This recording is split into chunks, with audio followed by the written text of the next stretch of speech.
এসছেন, I truly mean it. I feel deep gratitude.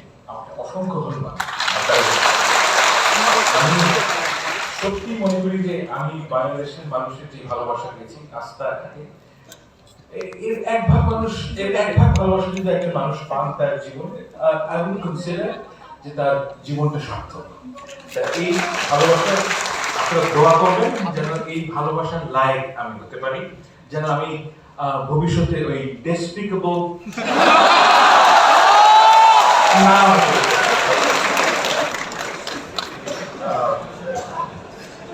এখানে একটা কথা বলার প্রয়োজন যে আমি অনেক জায়গায় খেয়াল করেছি যে আমার প্রসঙ্গে এবং আমাদের সবার প্রসঙ্গে কথা বলতে গেলে একটি অতিরঞ্জন হয়।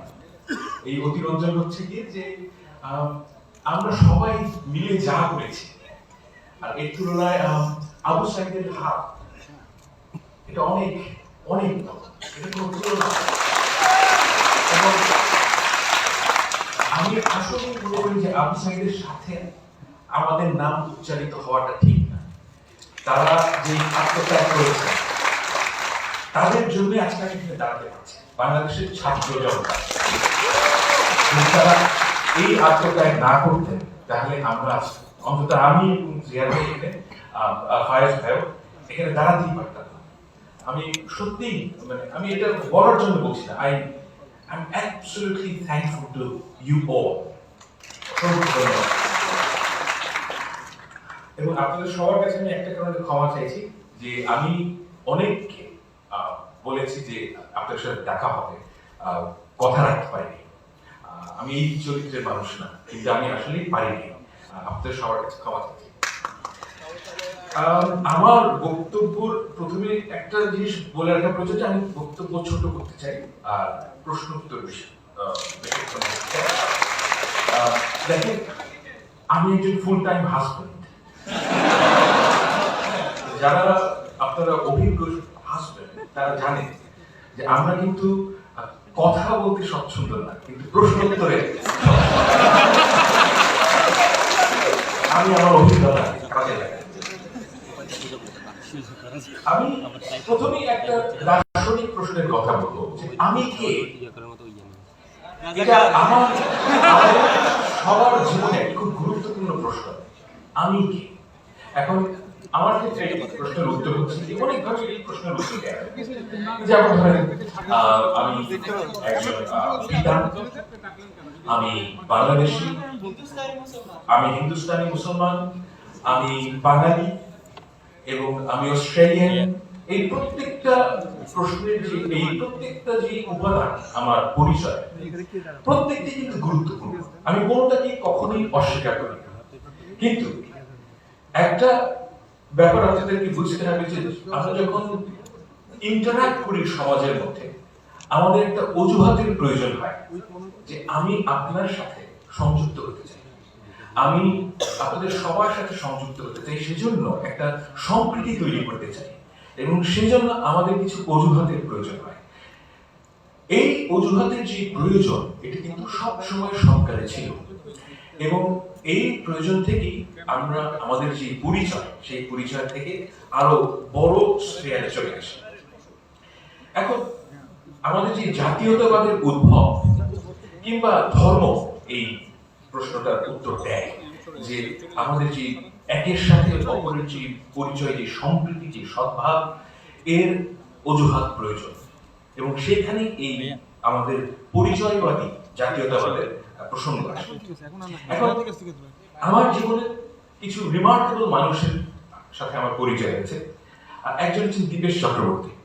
তো আমি ওনাকে চাচা ডাকি, এবং উনি আমাকে সন্তানের মতন স্নেহ করেন। এবং উনি একসময় ক্যানবেরা ছিলেন, আমি ক্যানবেরা থাকি, এবং উনি প্রতি বছর আসেন, এবং ওনার সাথে কথা বললে বিভিন্ন ব্যাপারে ঘন্টার পর ঘন্টা আড্ডা। তো ওনার সাথে মানে উনি কিন্তু চমৎকার মানুষ, এবং বাংলাদেশের মানুষের প্রতি তার যে আচ্ছা, আপনারা দীপেশ চক্রবর্তীকে চেনেন তো? মানে উনি খুব নাম করা মানুষ, উনি একজন ঐতিহাসিক, এবং আমার বিচারে ভারতবর্ষের সবচেয়ে লিডিং একাডেমিকদের মধ্যে যদি 10 জনের একটা লিস্ট করা হয়, উনি তার মধ্যে থাকবেন। উনি এতটাই বিখ্যাত। কিন্তু ওনার সাথে কথা বললে আপনার মনে হয় যে একদম মাটির মানুষ।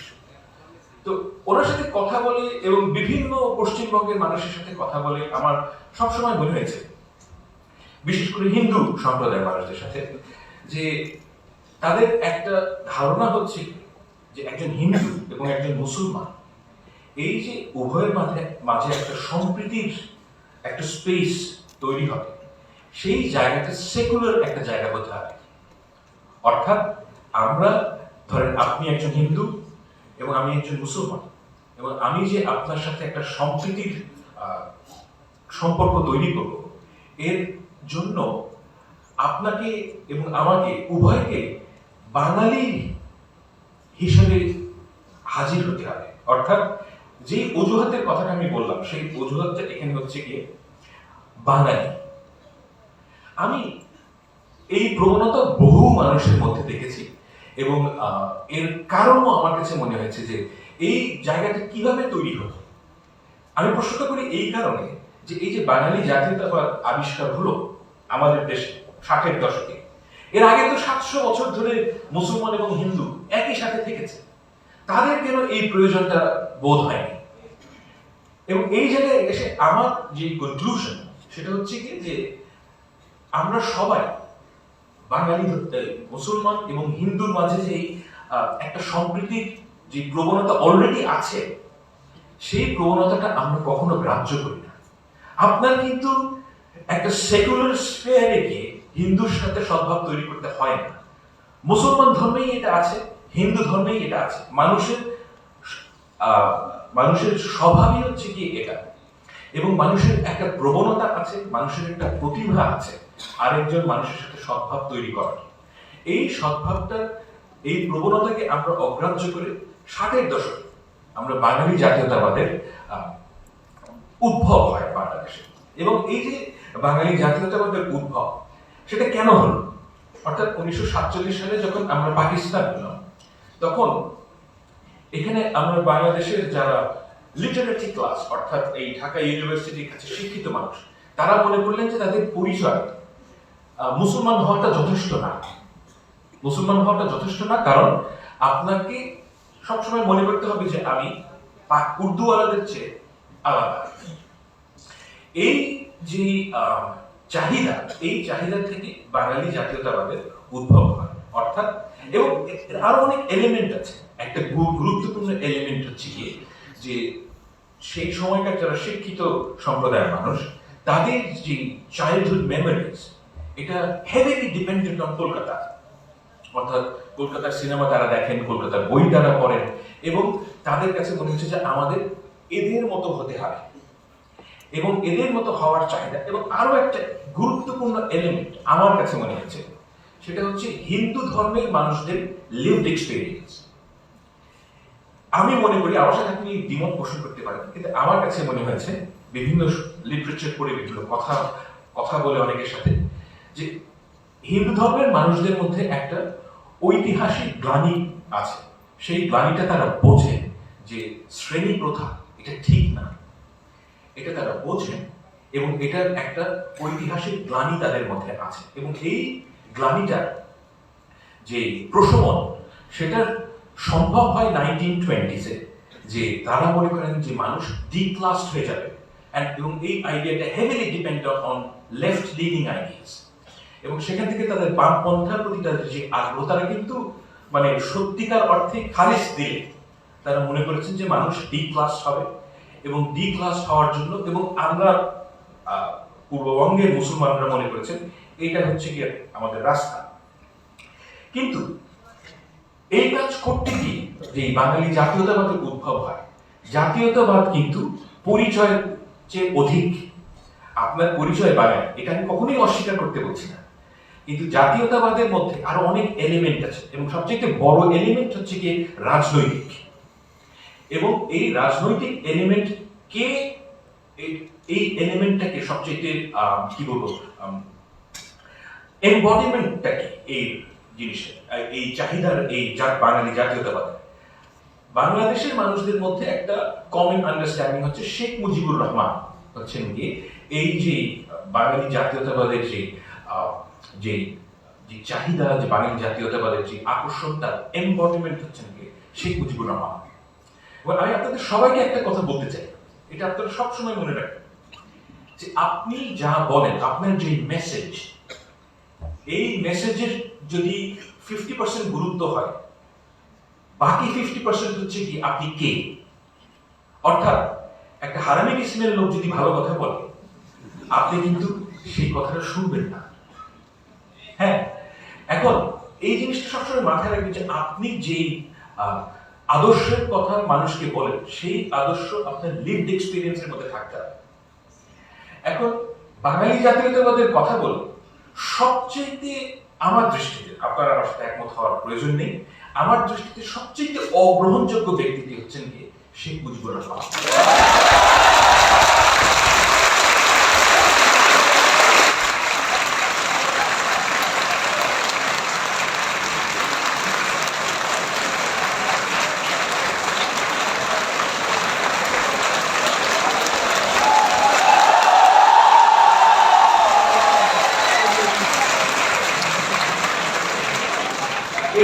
এর কারণটা কি? এর কারণটা কি? কারণ হচ্ছে কি, আমি সত্যিকার অর্থে আর কোনো নেতার কথা জানি না পৃথিবীতে, যিনি অ্যাকচুয়ালি কোনো, ধরেন জাতীয়তাবাদী নেতার কথা জানি না পৃথিবীতে, যিনি অ্যাকচুয়ালি কোনো সংগ্রামে উপস্থিত ছিলেন না, শুধুমাত্র ভাষণ দিয়ে অবিসংবাদিত নেতা হয়েছে। These are facts, আমি কিন্তু বানিয়ে বলছি না। কারণ আপনি খুব খেয়াল করে দেখেন যে উনি কি 71 সালে উপস্থিত ছিলেন না। এই মানে, এবং ওনার যে কথা এবং ওনার যে চাহিদা, এবং উনি যখন ক্ষমতা পেয়েছেন তখন উনি একজন স্বৈর শাসকে পরিণত হয়েছেন, এবং ওনার অপশন ছিল স্বৈর শাসক না হওয়ার, এবং সেটা তিনি হয়েছেন স্বেচ্ছায়, বাকশাল কায়েম করেছেন। এবং এই ধরনের মানুষকে যখন আপনি একটি আদর্শবাদের, বাঙালি জাতীয়তাবাদ এক ধরনের আদর্শবাদ, এই আদর্শবাদের যারা যদি একটি পোস্টার বয় করে, তখন আপনি যে ভুলটা করেন সেটা হচ্ছে একটি ভুল মেসেজিং দেন। আমাকে যদি আপনি বলেন যে সালাফি ইসলামের মেসেজিং করতে, আমি যদি সেটা করা শুরু করি, সেটা যত ভালো কথাই হোক, আপনারা কেউ সেটা গ্রাহ্য করবেন না। কেন? কারণ আমি সালাফি ইসলাম আমি পালন করি না। অর্থাৎ আমি নামাজ কালাম করি, আমি একজন মুসলমান, কিন্তু আমি ওই দ্যাট পার্টিকুলার যে ফিলসফি, সেই ফিলসফির সাথে আমার জীবন যাপনের কোনো সম্পর্ক নেই। তাই আপনি আমাকে অবশ্যই, এবং মানুষকে বোকা মনে করার কোনো কারণ নেই। প্রতিটা মানুষ খুব ভালো করে বোঝেন যে একজন মানুষ কি, তার লিভড এক্সপিরিয়েন্স কি, আর সে কি বলে। যখনই এখানে পার্থক্য আসবে, আপনাকে সেই মানুষটি অগ্রাহ্য করবে। বাঙালি জাতীয়তাবাদের সবচেয়ে বড় সমস্যা গত 15 বছর আমরা যেটা দেখেছি, সেটা হচ্ছে কি যে দি আদারিং হচ্ছে কি এরকম, যে একটা খুব ছোট গ্রুপের মানুষ, শেখ হাসিনা এর ধরনের একটা দুর্বৃত্ত পরায়ণ একটা গ্রুপ অফ পিপল, যারা অ্যাকচুয়ালি যারা সার্বক্ষণিকভাবে মিথ্যা কথা বলেছে। এবং শেখ হাসিনা এমন একজন মানুষ, উনি যদি বলেন যে আজকে শনিবার, আমি ওটাও বিশ্বাস করি। আমি আসলে মনে করি না যে উনি ওনার অন্তত পক্ষে শেষ 15 বছরের জীবনে, মানে অর্থাৎ লাস্ট 15 ইয়ার্স, উনি কোনো একটা দিন একটাও মিথ্যা কথা বলেন, এরকম কোনোদিন আমার মনে হয় যায়নি। Absolutely pathological liar. এবং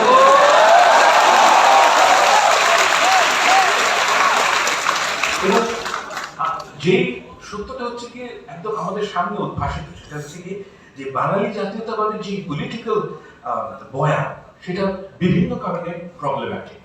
প্রথম কারণ হচ্ছে কি, বাঙালি জাতীয়তাবাদে বলা হয় যে আমরা বাঙালি, কিন্তু এর যে তাদের যে ক্ষমতার যে এক্সপ্রেশন, সেটা হচ্ছে কি এমন এক গ্রুপ অফ পিপলকে নিয়ে, তাদের জীবনে সেই জাতীয়তাবাদের কোনো আমি প্রমাণ কিংবা প্রয়োগ দেখি না। যেমন ধরেন বাংলাদেশের যারা ফিল্ম ইন্ডাস্ট্রি, কিন্তু আপনারা যারা অনেকে বয়স কম, কিন্তু আপনারা আসলে অনেকে জানেন না, যেটা যে ধরেন 90s 80s যারা সব সময় বাঙালি বাঙালি করতে করতে একদম মারা যেত, তাদের নিজেদের ছেলেমেয়েরা ইংলিশ মিডিয়ামে পড়ে। এবং তাদের ছেলেমেয়েরা পড়াশোনা শেষ করে তাদেরকে বিদেশে পাঠিয়ে দেওয়া হচ্ছে। এবং তাদের কথা হচ্ছে এবং যারা বাঙালি নন, অর্থাৎ ধরেন বিএনপি, জামাত ইসলামী, যারা দাঁড়ি টুপি আছে, যাদের তাদের মানে এদের তো তারা সহি বাঙালি মনে করেন না, তাই না? এই গ্রুপ অফ পিপলের মানে কোনো অধিকার নেই তার এই গ্রুপ অফ পিপলকে যা ইচ্ছা তাই করে। সব আমি ধর্ম আনতে চাই না, but I get your point, I U right. এখন এই যে আদারিং এর কারণে কি হয়েছে যে সমাজে অ্যাকচুয়ালি যে বাঙালি জাতীয়তাবাদ যা করতে চেয়েছিল, অর্থাৎ সমাজের মানুষকে একাট্টা করা, সেটা করতে ব্যর্থ হয়েছে এবং বাঙালি জাতীয়তাবাদ ফেল করেছে। এটা হচ্ছে reality. As a political movement it has failed. এবং কেন ফেল করেছে? কারণ দেখেন, এই যে আমি আপনাকে প্রথমেই বললাম যে মানুষের সাথে মানুষের সদ্ভাব, এই সদ্ভাব, এই ভালোবাসা, এই সম্প্রীতির জন্য কিছু ভ্যালুজ লাগে। সেই ভ্যালুজের মধ্যে আমি সবসময় সবাইকে বলি, দেখেন আপনি কেমন মানুষ আমি এটা কখনোই আপনার ডিগ্রি দিয়ে মানি না। To me it is irrelevant. আপনার কতগুলো ডিগ্রি আছে, কতগুলো আপনার বাবার কত টাকা আছে, কিংবা আপনি কি কি করেছেন না করেছেন, এর চেয়ে অনেক গুরুত্বপূর্ণ একটা বিষয় হচ্ছে কি 500 বছর আগে একজন সাধারণ মানুষ আপনাকে কি একজন ভালো মানুষ হিসেবে গ্রহণ করবেন নাকি না? তিনি যদি করেন, সে কিন্তু দেখবে না যে আপনি ভালো কম্পিউটার প্রোগ্রামার কিনা, তিনি দেখবেন না যে আপনি ভালো একজন ইঞ্জিনিয়ার কিনা, তিনি দেখবেন খুব সামান্য কিছু বিষয়, যে আপনি সত্য কথা বলেন কিনা, আপনি একজন স্নেহময় পিতা কিনা, আপনি ডিপেন্ডেবল কিনা। এই যে ভ্যালুসগুলো মানুষের মধ্যে, এই ভ্যালুসগুলো টাইমলেস, সব কালে সব জায়গায় ছিল।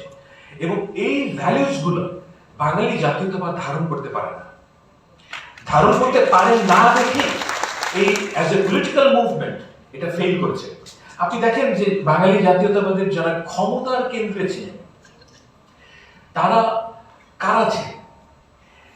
এই যে সালমান এফ রহমান, কি দম্ভ ছিল লোকটা, বাবারে বাবা, ধরাকে সরাজ্ঞান করতে দেখি। এই আমি মানে আমি এই যে আমার এত দুঃখ লাগতো যে একটা মানুষের তো দম্ভ হবে।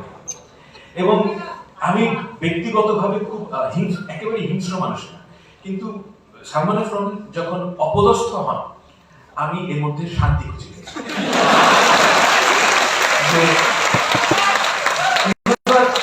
ওনারা এমন একটা সিস্টেমকে রিপ্রেজেন্ট করেছেন গত 15 বছর, যেটা প্রবলভাবে আগ্রাসী, প্রবলভাবে দুর্নীতিপরায়ণ এবং সাধারণ মানুষের যে অত্যাচার হয়েছে। আমি দেখেন, আমি রাজনৈতিক পরিবারের একজন মানুষ, তা আমি অনেক খবর পাই যে কি কার কি হয়েছে না হয়েছে, আমি অনেকের সাথে কথাও বলি। গত 15 বছর, বিশেষ করে গত 10 বছর, যারা দাড়ি টুপি পরা মুসলমান এবং যারা বিএনপি এবং জামাতের রাজনীতি করেছেন, তাদের যে কি দুর্বিষহ জীবন গিয়েছে এটা ব্যাখ্যা করার মতো না, অকল্পনীয়। অনেক, আমি এমন একজনকে চিনি যার 8 বছরের সংসার শেষ হয়ে গেছে। তার ওয়াইফ তাকে ডিভোর্স করেছে, কারণ যে তার সাথে সংসার করা সম্ভব না, কারণ সে তার দেশের বাড়িতে যেতে পারেন না।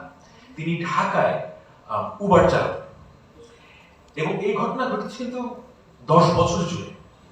একজন মানুষ যার সংসার হারাতে হয়েছে, কত লোককে যে জেলে যেতে হয়েছে, কত মানে অকল্পনীয়।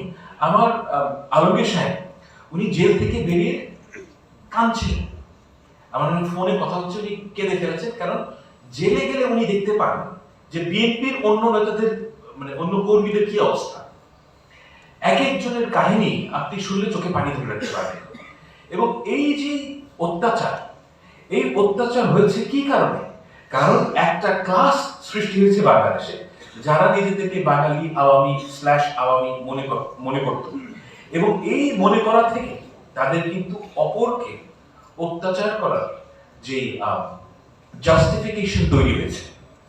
এবং সেটাই হচ্ছে সবচেয়ে ভয়ঙ্কর জিনিস, যে এই জাস্টিফিকেশনের কারণে আমরা এই নিজের দেশের মানুষদের মধ্যে একটা আলাদা গ্রুপ অফ ক্লাস, একটা প্লেবস তৈরি হয়েছে, সো টু স্পিক। আমি এই কারণে যে individual aspiration of human being, আপনি কি চান জীবনে? আপনি কিন্তু মন্ত্রী হতে চান, আপনি চান যে একটা সুস্থ জীবন যাপন করব, আমি হালাল রোজগার করব, স্বাভাবিক জীবন চান। এই যে একটা মানুষের স্বাভাবিক জীবন চাওয়ার যে অ্যাসপিরেশন, এই অ্যাসপিরেশনের ক্ষেত্রে বাঙালি জাতীয়তাবাদ কি এটাকে ধারণ করেছে না এই অ্যাসপিরেশনকে প্রতিহত করেছে? আমার দৃষ্টিতে এটা প্রতিহত করেছে। কারণ যে বাঙালি জাতীয়তাবাদের যে ইনহেরেন্টলি এই সক্ষমতা নাই, কারণ এটা হচ্ছে কি একটা এক্সক্লুশনারি গ্রুপ। এক্সক্লুশনারি গ্রুপ এই সেন্সে যে আপনাকে একটা আমাদের মুক্তিযুদ্ধের একটা ন্যারেটিভ স্বীকার করে নিতে হবে, আপনাকে মনে করতে হবে যে শেখ মুজিবুর রহমান 1000 বছরের শ্রেষ্ঠ বাঙালি। কেন এটা মনে করা হয় আমি জানি না, মানে উনি একজন স্বৈর শাসক এবং মানে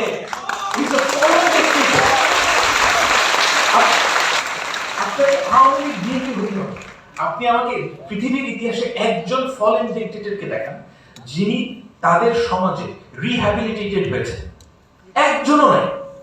উনি তো আসছেন মধ্যপ্রাচ্য থেকে, শেখ, তুমি আবার 1000 বছরের বাঙালি হলেন কি করে? এক্স্যাক্টলি। এই ননসেন্স আপনাদেরকে খাওয়ানো হয়েছে। আমি শিওর যে আপনাদের বয়স দেখে আমি বুঝতে পারছি যে আপনারা যেই বয়সের মানুষ, সেই বয়সের ছেলে মেয়েদেরকে 15 বছর ধরে হয়তো আপনারা ওই কারিকুলামের ভেতর দিয়ে গেছেন, কিন্তু সেটা কোনোদিন কাজে দেয়। এবং আমি ওয়াজ অলওয়েজ কনফিডেন্ট যে এটা কোনোদিনও কাজে দিবে না। কারণ হচ্ছে কি, আমি মানুষ কিভাবে চিন্তা করে এটা বুঝি। আপনি একটা মানুষকে মিথ্যা কথা দীর্ঘদিন বোঝায়, মিথ্যা কথা দিয়ে মানুষকে কনভিন্স করতে পারবেন না, এবং এটা জাস্ট হয় না। এবং এই যে মিথ্যা কথা যেটা প্রাতিষ্ঠানিকীকরণ হয়েছে, এটা জিয়া ভাই হচ্ছে তার সবচেয়ে বড় ক্রনিকলার, যে আমাদের কাগজ কলম মানে যা ইনফরমেশন, আমাদের যে ব্যুরো অফ স্ট্যাটিস্টিক্স, সব জায়গায় মিথ্যা কথা। এবং এই মিথ্যা কথা আপনারা রিজেক্ট করেছেন দেখেই আপনারা আন্দোলন করেছেন। এবং আমার এখন প্রশ্ন হচ্ছে যে এই যে বাঙালি জাতীয়তাবাদ, এটার ভবিষ্যৎ কি? দেখেন, আমি আপনাকে কখনোই অস্বীকার করতে বলি না যে আপনি একজন বাঙালি, অবশ্যই আপনি বাঙালি। আমি গণতন্ত্রে বিশ্বাস করি। আই ডিপলি ফিল যে আপনার যদি বাঙালি হিসেবে আপনার কোনো কাজ করতে ইচ্ছা হয়, আপনি অবশ্যই তা করবেন। এবং যে ইসলামের কারণে যে কাজটা করতে চায় তাকে অবশ্যই করতে দিতে হবে। এবং এই করতে দিতে না দিলে কি হয়, এর বিপদ আপনাদের জানা আছে। আমার আন্ডারে একটা ছেলে কাজ করে, সে ইরানিয়ান, এবং সে কিন্তু আমার চেয়ে কোরআন হাদিস বেশি ভালো জানে। এবং তার সাথে কথা বলতে গেলে আপনি বুঝবেন যে সে অ্যাকচুয়ালি মানে ইসলাম পালন করে না তা না, এনিথিং রিলেটেড উইথ ইসলাম সে ঘৃণা করে, অ্যাবসলিউটলি ঘৃণা করে সে। এবং আপনারা যখন ইরানিয়ানদের সাথে আপনার পরিচয় হবে, আপনি দেখবেন যে অধিকাংশ শিক্ষিত ইরানি, যে মেয়েটা মাথায় কাপড় দিচ্ছে, সেও ইসলাম সম্বন্ধে অ্যাবসলিউটলি মানে অ্যাডভার্সারি পজিশনে চলে যায় এবং তারা ঘৃণা করে। এর কারণটা কি? দেখেন, মানুষকে যখন আপনি চাপাই দেবেন, তখন সে ওই জিনিসটা পছন্দ করতে পারে না। সে ওইটার যে বিউটি, সেই বিউটি কোনোদিন অনুভব করতে পারে না। এবং এই বিপদটা আমাদের মধ্যেও আছে। যে আমি একটা কথা বলি, যেমন ধরেন আপনারা অনেক মেয়েকে ছিলেন যারা হয়তো মাথায় কাপড় দেন না, যারা হয়তো স্লিভলেস ব্লাউজ পরেন। এখন আপনাদের মধ্যে একটা প্রবণতা হবে, এখন যেহেতু আওয়ামী লীগের পতন হয়েছে, যে একে ঠিক পথে আনতে হবে। এখন আপনি যদি মনে করেন যে কোনটা ঠিক পথ, বাই অল মিনস তাকে দিয়ে আপনি তাকে কনভিন্স করার চেষ্টা করেন। এটা আল্লাহ তাআলার সাথে আপনার সম্পর্ক এবং আপনার চেষ্টা করবেন। কিন্তু যখনই আপনি তাকে প্রেশারাইজ করবেন, তখন আপনি আসলে কি ক্ষতি করেন? যে ওই মেয়েটার যে স্পিরিচুয়াল জার্নি, সেই জার্নিটা আপনি তার থেকে কেড়ে নেন। অর্থাৎ ওই মেয়েটি হয়তো এখন যেভাবে আছে, সে তার বয়স কম, সে অনেক কিছু বোঝে না, কিন্তু তার যে একটা জার্নি ছিল, যে সে ধর্ম তো আসলে ভালোবাসা, এসেনশিয়ালি যে আল্লাহর প্রতি তার যে ভালোবাসা, সেটা তার এক একজনের ডিসকভার করতে এক এক সময় লাগে। এটা হচ্ছে কি জীবনের বাস্তবতা। আমি 18 বছর বয়সে যা বুঝতাম, এখন তার চেয়ে অনেক ভিন্নভাবে জিনিস বুঝি। 18 বছর বয়সে আমার একটা বাচ্চা মেয়ের প্রতি আমি সেই ভালোবাসা বোধ করতাম না, যেটা আমি আমার মেয়ের প্রতি করি। আপনাদের প্রত্যেকেরই একটা ইন্ডিভিজুয়াল জার্নি আছে, এবং এই যে জার্নি, এই যে একটা স্পিরিচুয়াল জার্নিও আছে, যে আপনি আল্লাহর প্রতি যে আপনার ভালোবাসা, সেই ভালোবাসাটা যতক্ষণ না পর্যন্ত আপনি যেতে পারছেন, ততক্ষণ পর্যন্ত আপনি এই পৃথিবীর যে বাস্তবতা, সেটা আপনি একভাবে দেখবেন। এবং আপনি যখন একজন মানুষকে চাপিয়ে দেন, তখন যে সমস্যাটা তৈরি হয়, সেটা হচ্ছে যে তার যে জার্নিটা, সেটা আপনি রব করলেন। ইয়েস, আপনার ভালো লাগবে যে সে মাথায় কাপড় দিচ্ছে, সে হিজাব করছে, কিন্তু এতে তার কিন্তু কোনো লাভ হবে না। এবং এই ঘটনাটা আমি দেখেছি। এবং আমাদের যে এখন রেভলিউশনারি জিল, আমি কেন ভয় পাই এই জিনিসটা, যে রেভলিউশনারি জিল থেকে আপনাদের মধ্যে 6 মাস পরে কিংবা 1 বছর পরে আপনি যেটা মনে করবেন যে আপনার জন্য যেটা ঠিক, সেটা অপরকে ওই জায়গায় আনতে হবে। এই আপনার চাহিদা, এই চাহিদাটা সম্বন্ধে আপনাদের সবসময় সজাগ থাকা উচিত, যে এই কাজ হচ্ছে রাষ্ট্র যেন আপনার মাথায় চেপে বসতে না পারে। এটা হচ্ছে কি আমার প্রথম দেখা বিষয়, যে রাষ্ট্র যদি আপনার মাথায় চেপে না বসে, রাষ্ট্র যদি আমাকে বলে যে 5 ওয়াক্ত নামাজ পড়তে হবে, আমি ওটা রেখেছি। কারণ রাষ্ট্রের এই এখতিয়ার থাকা উচিত না যে আপনাকে কি করতে হবে। আপনার যে রাষ্ট্রের কাজ হচ্ছে লিগ্যাল কোড নিয়ে, অনেক কিছু কিন্তু আসলে ইট মেক সেন্স, এবং আপনি এটা মানেন যে তুমি এই রাস্তায় 120 কিলোমিটারের উপরে গাড়ি চালাতে পারবে না, ইট মেক সেন্স, অ্যাক্সিডেন্ট হবে না, আপনি এটা মানেন। কিন্তু রাষ্ট্র যখন বলবে আপনাকে যে তোমাকে এটা করতে হবে, this two are different things. আমার কথা হচ্ছে যে রাষ্ট্র কখনোই আমাকে বলতে পারবে না যে তোমাকে কি করা উচিত। ও রাষ্ট্র যদি বলে যে তোমার ভাত খাওয়া, তোমাকে ভাত খেতে হবে, আমি ওটা রেখেছি। কারণ সে আমাকে এসেনশিয়ালি কি করতে হবে এই নির্দেশ রাষ্ট্র দিতে পারবে না। এবং আপনাদের এই মাইন্ডসেটটা দরকার, যে কি করা, কি করতে হবে, এই জিনিসটা অন্যরা ঠিক করে দেবে না। আপনি অনেক ভুল করবেন, এখানে এই দেশে অনেক মানুষ খুব একটা ব্রিলিয়েন্ট, তারা অনেক ভুল করবে, দ্যাটস ওকে, সেই ভুলটা আপনার অভিজ্ঞতা হবে। কিন্তু রাষ্ট্র যদি একটা ভালো কাজ আপনার মাথার উপর চাপায় নেয়, আপনি ওই ভালো জিনিসটার মধ্যে ভালোত্বটা কি, এটা কোনোদিনও আপনি রিয়েলাইজ করবেন না। এখন এইরকম পরিস্থিতিতে যে ঘটনাটা অ্যাকচুয়ালি ঘটে, সেটা হচ্ছে রাষ্ট্র যখন একটা ন্যায়ের মধ্যে থাকে, অর্থাৎ রাষ্ট্রের মিনিমাল ল থাকা উচিত, এবং সেই ফ্রেমওয়ার্কের মধ্যে আপনি কার সাথে কি সদ্ভাব তৈরি করবেন, দায়ভার আপনার। ওই সময় কিন্তু মানুষের মধ্যে ট্রুলি সাম্প্রদায়িক সম্প্রীতি তৈরি হয়। সাম্প্রদায়িক সম্প্রীতি আমাদের লক্ষ্য না। সাম্প্রদায়িক সম্প্রীতি হচ্ছে কি একটা by product of law and order. আপনার সমাজে যদি জাস্টিস থাকে, তাহলে একজন হিন্দুকে শিখাই দিতে হবে না যে কিভাবে মুসলমানের সাথে সম্প্রীতি তৈরি করতে হয়, সে এটা এমনি তৈরি করছে। এটি মানুষের প্রতিভা, মানুষ এভাবেই মানুষের এভলিউশন হয়েছে। এবং এই কাজটার জন্য আমি মনে করি যে বাঙালি জাতীয়তাবাদ হচ্ছে কি ইউনিকলি ডিসকোয়ালিফাইড, যে তারা এই কাজটা করতে পারে। যখন আপনি এই বাঙালি জাতীয়তাবাদের দোহাই দিয়ে সাম্প্রদায়িক সম্প্রীতির কথা বলবেন, তখন যেই ঘটনাটা আসলে ঘটে, সেটা হচ্ছে কিছু মুসলমান মেয়ে সিঁদুর দেবে, তারপর মানে পূজার দিনে সিঁদুর দেবে, আবার কিছু হিন্দু ঈদের দিনে ঈদ মোবারক বলবেন। এগুলো মানে এগুলো তো সারফেসের জিনিস, এটা কিন্তু আসলে সম্প্রীতি না। সম্প্রীতি হচ্ছে কি ট্রু ভালোবাসা।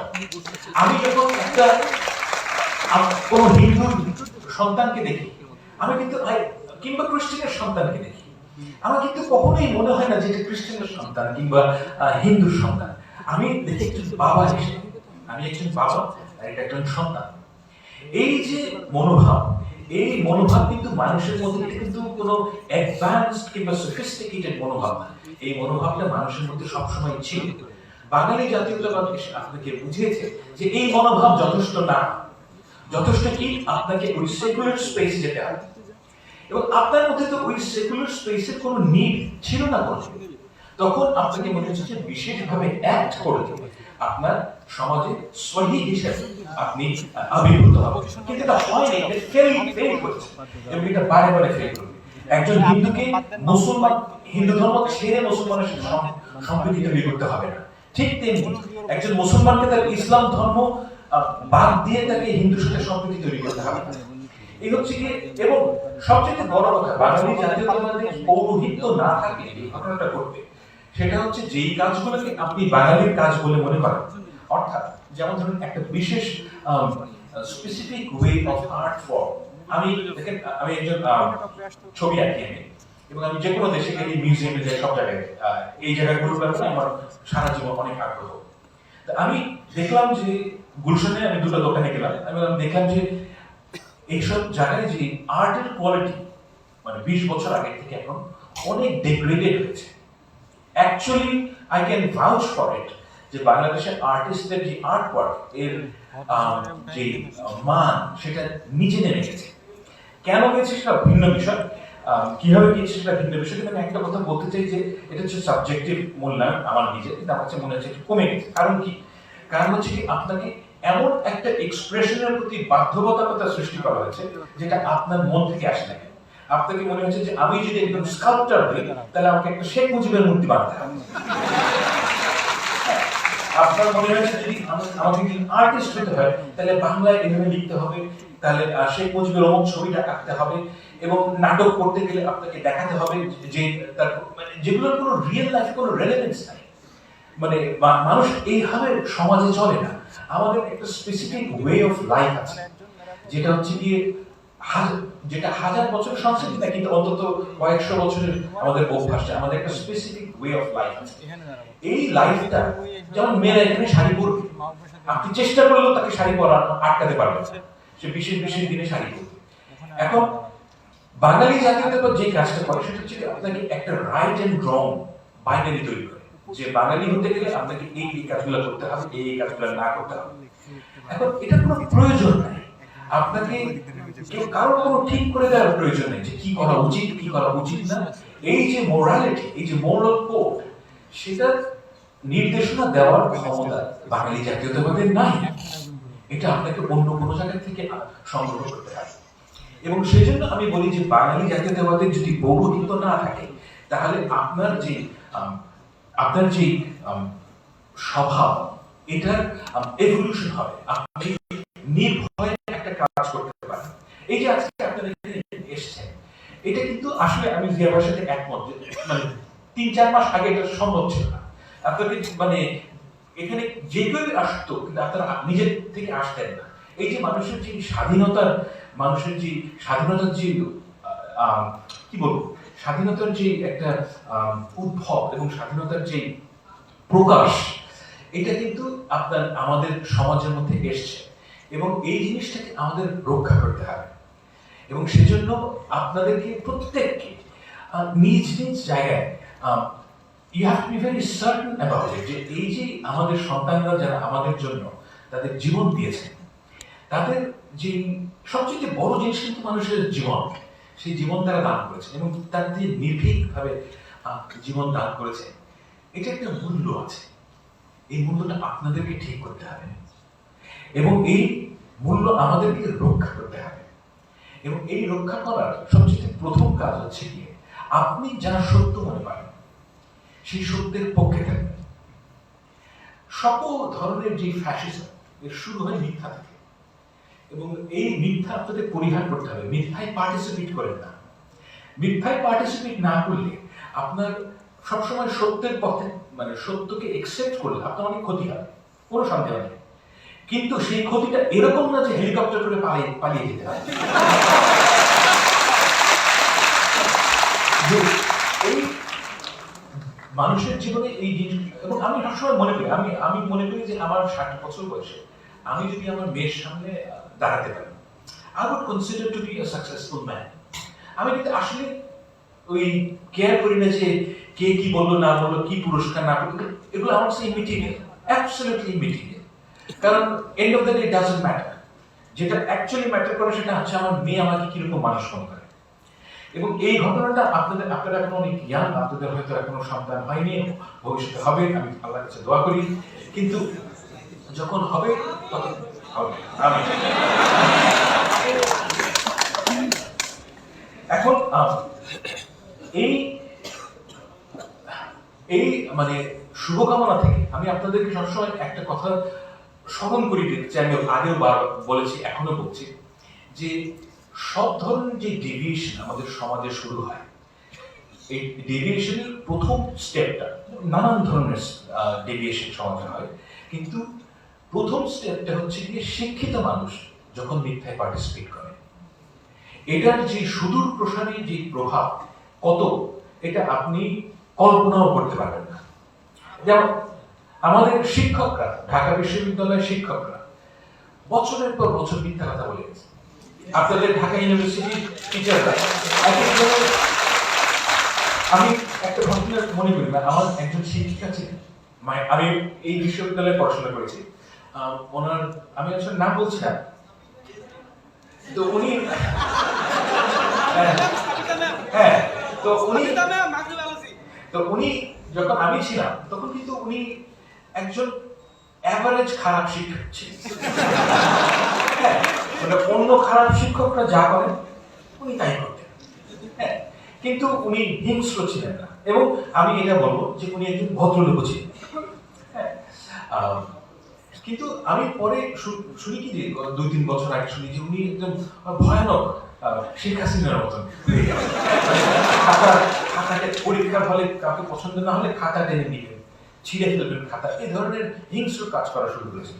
তা আমি কিন্তু সবসময় ভাবতাম যে এই যে ট্রান্সফরমেশনটা কিভাবে সম্ভব, উনি যে এরকম মানুষ ছিলেন না। তো এটার দুটো ব্যাখ্যা আছে।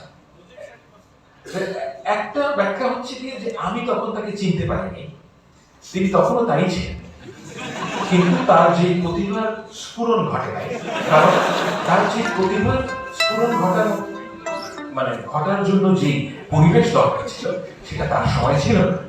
এটা হচ্ছে একটা ব্যাখ্যা।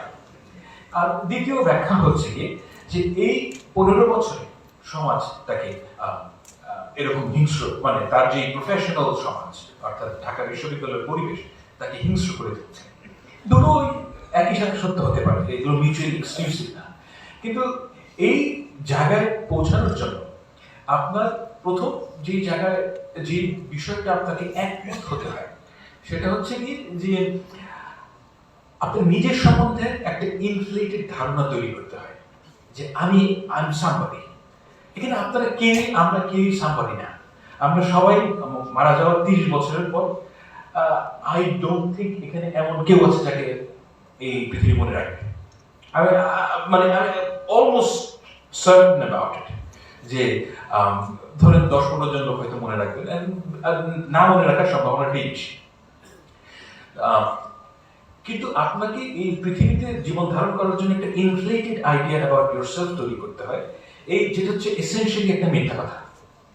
এবং এই মিথ্যা কথাকে জারি রাখার জন্য আপনাকে আরো অনেক অ্যাসোসিয়েটেড মিথ্যা কথা বলতে হয়, যেটা বাংলাদেশে আমি খেয়াল করেছি যে সবার নিজের সম্বন্ধে একটা খুবই ইনফ্লেটেড ধারণা আছে যে আমি সামবাদি। এবং এটা কিন্তু ক্ষতিকর, এটা দীর্ঘমেয়াদী ক্ষতিকর এই কারণে যে আপনি আপনার নিজের সম্বন্ধে এমন এক্সপেকটেশন তৈরি করেন যেটা সমাজে জারি রাখা সম্ভব না। অর্থাৎ আপনি যদি মনে করেন যে আমি আপনি মনে করেন যে আমি ঐশ্বরিয়া রায়, রাইট?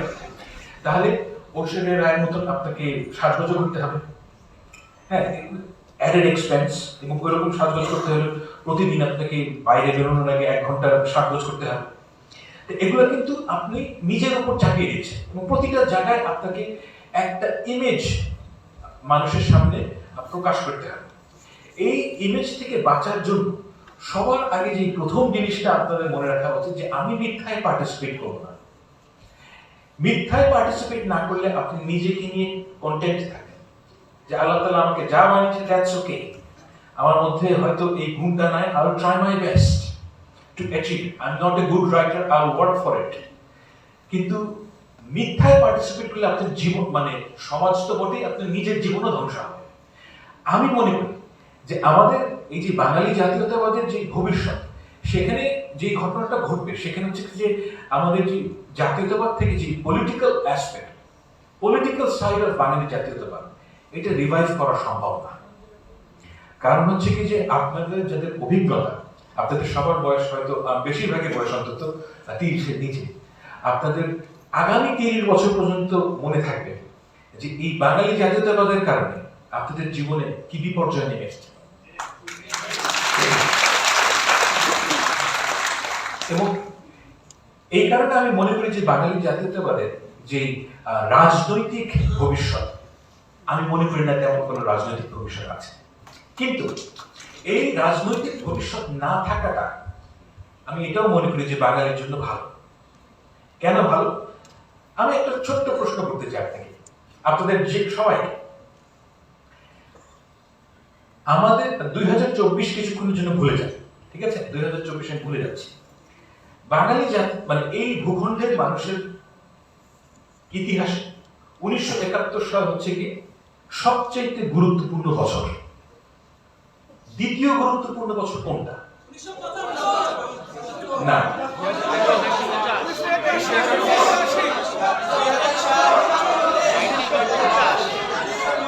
আচ্ছা আমি আমার উত্তর দেব। আমি আপনাদেরকে আমার উত্তর দেব। আমার উত্তর হচ্ছে 1575 সাল। এর কারণ কি? এর কারণ হচ্ছে আমি কেন বাঙালি জাতীয়তাবাদী ন্যারেটিভকে একটা প্রশ্ন করতে হবে, কারণ আপনাকে বোঝার আমি আমার মতামতটা কেন এটা আমি বলছি। 1575 সালে মুনির খান অর্থাৎ মোগল জেনারেল, উনি বারোভূঁইয়াকে পরাস্ত করে বেঙ্গল অর্থাৎ ইস্ট বেঙ্গলে প্রবেশ করেন। না, আমাদের পপুলার কালচারে বলা হয়ে থাকে যে ইসাহার পরাজয় অর্থাৎ বারোভূঁইয়ার স্বাধীন সুলতানদের পরাজয়ের কারণে আমরা স্বাধীনতা হারাই। কিন্তু রিয়ালিটি হচ্ছে কি কমপ্লিটলি ডিফারেন্ট। আমি আপনাকে বোঝাতে সক্ষম হব। আমি কেন বলছি 1575 সবচেয়ে গুরুত্বপূর্ণ বছর? কারণ আমাদের যে বেঙ্গল অর্থাৎ পূর্ববঙ্গের অধিকাংশ জায়গা, অর্থাৎ আপনি যদি মাঝখান থেকে রাফলি স্পিকিং আপনি যদি মাঝখান থেকে একটা দাগ কাটেন বাংলাদেশে, এর যে নিচের অংশ এই জায়গায় জঙ্গল এবং সোয়াম্পি ল্যান্ড ছিল। এবং মানে মোগলদের একটা মানে স্টেটেড লক্ষ্য ছিল যে আমরা এখানে গিয়ে এই জঙ্গল কাটবো, কেটে কৃষি জমি তৈরি করবো।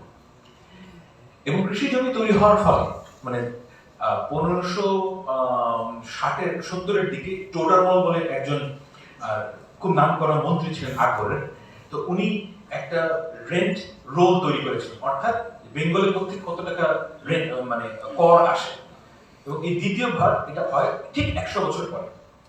দেখা যায় যে আজকে যে অঞ্চলটাকে আমরা পশ্চিমবঙ্গ বলি অর্থাৎ মেদিনীপুর, গৌড়, এই জায়গাগুলো, এই জায়গায় রেন্ট কমে যায় 100 বছরে, আর রেন্ট বাড়ে হচ্ছে আমাদের অঞ্চলে। এখন আমাদের দেশের যে মুসলমান সম্প্রদায়, এই সম্প্রদায় কখনোই তৈরি হতো না। আচ্ছা কখনোই তৈরি হতো না এটা আমার হয়তো ভুল হয়েছে, আপনার তৈরি না হওয়ার সম্ভাবনাটা বেশি ছিল যদি না তারা এই কাজটা করছে। এর একটা চমৎকার প্রমাণ আছে যে এই বেঙ্গলে প্রচুর ইউরোপিয়ান পর্যটক এসছে এবং প্রথম যে পর্যটক গ্রামীণ মুসলমান সম্প্রদায়ের উল্লেখ করেন সেটা হচ্ছে 1620 সালে। এর আগে অনেকে এসেছেন বাংলাদেশ মানে পশ্চিমবঙ্গে এবং পূর্ববঙ্গে, তখন এটা পুরোটাই বেঙ্গল। তো কিন্তু একজনও, এবং অনেকেই মুসলমানদের সম্বন্ধে অনেক কথা বলেছে, হিন্দুদের সম্বন্ধে অনেক কথা বলেছে, কিন্তু কোনো গ্রামীণ মুসলমান সম্প্রদায়ের উল্লেখ করেনি। এই যে গ্রামীণ মুসলমান সম্প্রদায় তৈরি হলো, যাদের উত্তরসূরি আমরা সবাই, এটা কখনোই সম্ভব হতো না যদি না মুঘলরা বেঙ্গলে আসতেন। এখন এই যে ন্যারেটিভ, এটা কিন্তু আমাদের সম্পূর্ণ অনুপস্থিত। এত বড় ঘটনা ঘটলো কিন্তু আমাদের কনসিয়াসনেসের মধ্যে এই জিনিসগুলো নাই।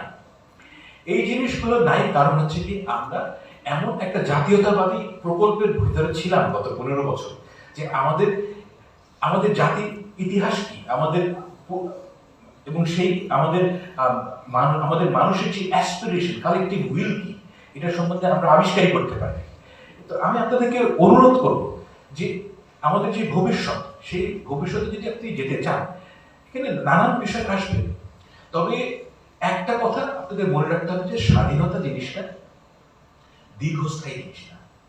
এই সেন্সে যে আপনি যদি এটাকে রক্ষা করার জন্য আগ্রহী না হন, আপনারা যদি এটাকে রক্ষা করার জন্য সবকিছু ত্যাগ করতে রাজি না হন, তাহলে এই স্বাধীনতা থাকে না। আমাদের এই ভূখণ্ডের মানুষ 1947 সালে নিজেকে স্বাধীন মনে করেছে, 71 সালে স্বাধীন মনে করেছে, এবং এখন মনে করছে স্বাধীন হয়েছে।